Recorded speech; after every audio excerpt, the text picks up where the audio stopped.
Evening all. Um, Jerry Stevens here. I've just been thinking about Jordan Peterson and Chris Hedges, two iconic men of our times. And I wrote a post on Facebook and GCHQ trashed it. They just vanished it away, it never reappeared.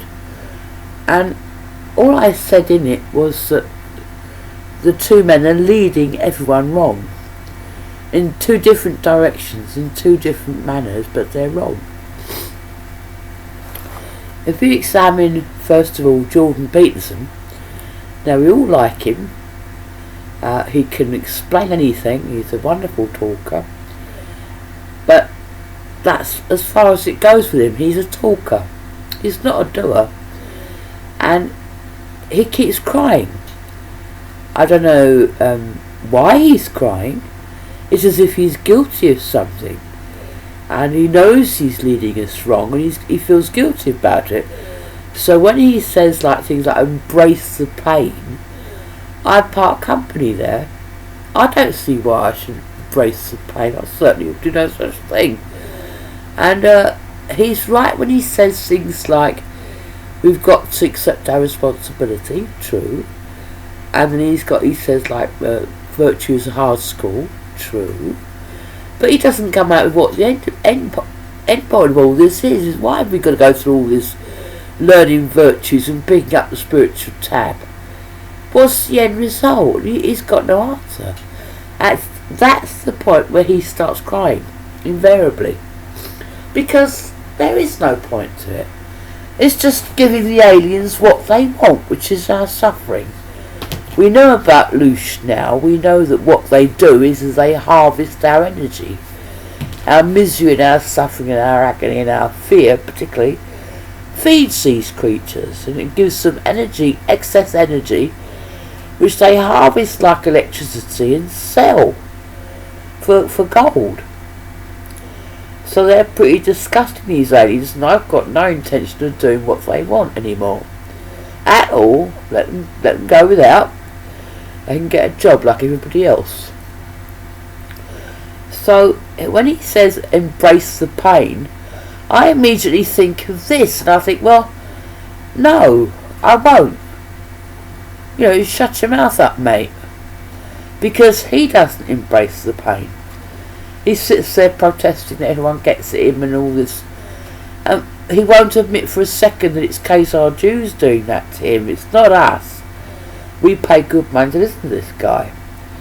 So he's leading the people wrong. He's a man who's got the understanding. He's got the brain understanding. But he's got a very weak heart. He's got a heart, but it's a weak heart. If you read C.S. Lewis, people don't these days, it's their loss, because C.S. Lewis could think his way out of it. C.S. Lewis was a soldier. He was a soldier right through the First World War. He didn't have a particularly hard war, I have to say, but it was bad enough. And he trained the Air Force, mostly in Christianity, right the way through the Second World War. And he was a proper man's man. Whereas Jordan Peterson, if you look at him, he's really a kind of soy boy. Isn't he? He's a soy boy who's grown up a bit and put on a posh suit. And he puts on a performance. And then he cries. So he's leading the people wrong, and he knows he is. He knows he is. That's guilt. He's guilty about something. And I'm suggesting don't suck up the pain. Don't salute the conqueror, because they ain't conquered anybody yet, least of all me. I mean, I've got my life the way I want it, more or less, and it's coming to a close now, as everybody knows. And I'm thinking, what the fuck is this guy going on about? I've taken responsibility all my life. I've looked after other people all my life. Now it's me time now, and he resents this. He wants me to give it up and rush around, taking pain on. Well, you can clear off and shut his mouth up. I'm not going to. C.S. Lewis was right. Civilization isn't just the arts and humanities and languages. No, it's not. It's the soldiers who defend that civilization. It's the rough, tough types who empty the trash and put the buildings up. They build it, we live in it. We need them. You can't actually live without them. Quite a lot of us are married to them. So, it's this kind of insistence that you want one bit of civilization but not the rest of it. We're organics, we live in an organic reality. We're going to have it this way and not that way, and there's the end of it. So that's Jordan Peterson. I think he's hiding something. I think he is in psychological trouble, and I think that who's riding on his back and generally driving up the wall is the Khazars, who are convinced he's right wing. When if you listen to the poor little man, he's actually left wing. You see, the Jews have got to find any kind of leader amongst the Truth movement and create a bad guy image for them. And of course it's just nonsense. We're not all left wing. We're not all right wing. I personally am neither. I've got to think my way out of it. I'm highly unlikely to embrace the bloody pain. Let the aliens embrace their own bloody pain. Dirty, filthy, nasty things.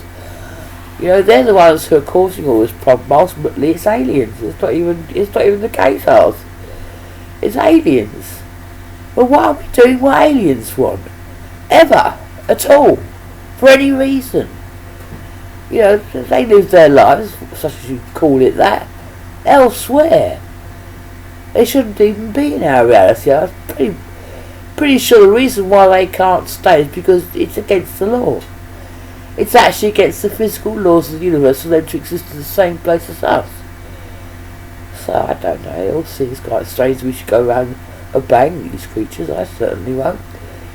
So that's him. I think he's leading the people wrong. I think he's leading them into a kind of surrender before a shot's been fired. That's how I see him. But you've got the other one, Chris Hedges. Now, I quite often listen to Chris Hedges. A, because I will listen to the opposition. They have a right to speak and I have a right to hear them out.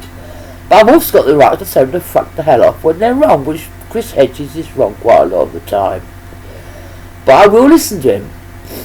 I do listen to the opposition. And they have, I sometimes spread their articles. Share the post. Why not? If we don't listen to each other, then we're really in a sad way, aren't we? Anyway, so I listened to this guy thundering on and on. I began to make observations. And basically I've come to the conclusion he's the single most dangerous man of our time. He is the one who's inciting the lefties, mainly students, to get all frenzied and upset and hysterical. He's unaware of the aliens, he's unaware of the Khazars' Svengali characteristics, because all this hypnotising that's going on, all this brainwashing is being done by the Khazars. 90% of it is. In the universities. That's where they get hold of them, in those women's lib touchy-feely meetings they have instead of proper common sense meetings.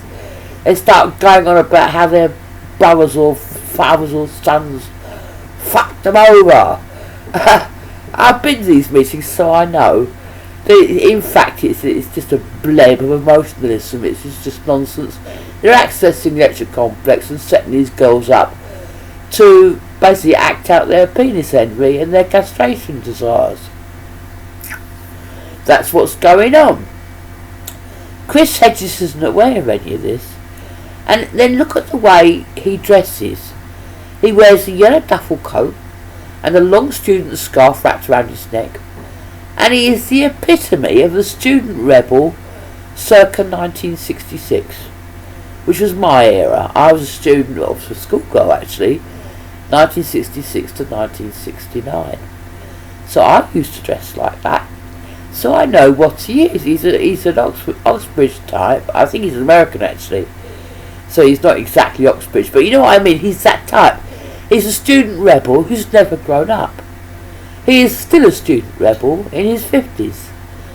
And he takes up whatever concerns him, he takes it up as the cause. And he blasts it forth as the cause, when in fact it's his personal preferences, such as homosexuality. And it then generalises out to the tranny issue, which the trannies, I mean, I've never met one, I have to say, but from the look of them I know that I would hate them instantly, because they're so perverted. They're so perverted. It shows in the way they dress. Women, real women, dress like me. They don't dress like them, right? So they're aping an image of the female in their heads, which is an archetype, and it's a satanic archetype. If you look at them, they gradually get more and more satanic. So they're from hell, and their perversion is to be perverse. It's just stupid in the end. So they're very, very off-putting. He takes it all on board as the cause. Then he's got this thing about black people, but if you look at his audiences, and look at all of Chris Hedges' audiences, they're never blacks. They're whites. So he's talking to leftists, and he knows he's talking to leftists, who've all been set up with this brainwashing they've been getting in the schools and colleges, and he incites them to violence, while at the same time shouting that he's non-violent, that he'll never ever be violent. Well, he is inciting attack dogs. This is what they are. We see with Antifa how bad they are. They're the only fascists alive today, real bad fascists, are the lefties. The right wing just waved their silly Union Jacks, and they're all in their 70s, and basically they're non-fighters. They're, I don't know what you'd call them, they're peculiar. Says she. They all think I'm a right wing. So they're not very clever. They've got this, they are duality. If they can't put you in the left box, they'll put you in the right box, and then back again. Now you've got the Khazar Jews screaming hysterically that everybody's a right-wing Nazi. Who? Because we don't obey them.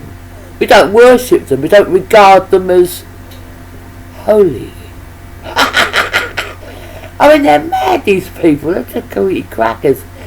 But if you look at Chris Hedges, he is setting up civil war, and he must know that he is.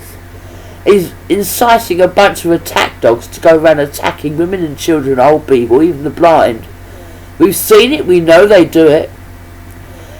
Anyone white, anyone middle-aged or over, is enemy. That's what he's doing. And he knows he's doing it. And he says he's a pacifist. And oh yeah, he doesn't do it. He works with prisoners. He gives money to the poor. He's doing like his father did. His father was a Christian. Yeah, but this is not Christianity, is it? It's not the same. He says he works with prisoners in prisons, and somehow they're all innocent and they're all black. Oh, well, he looks at the 5% of prisoners who are admittedly innocent, and I look at the 85% of prisoners who are not innocent, who are there for picayune crimes when in fact they're all bloody terrible murderers.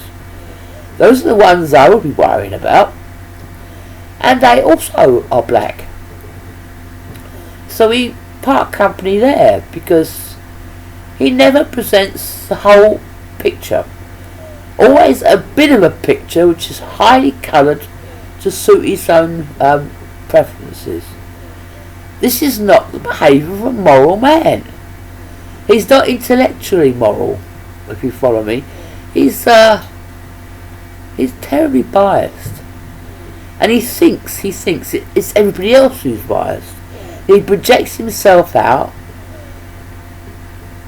and can't see that it's himself. Something like this is going on. I think he's teaching the lefty types to be evil. He thinks he's a good guy. He's sure that he's good. God would approve of him. That's his attitude. In fact, he's self-righteous. He approves of himself.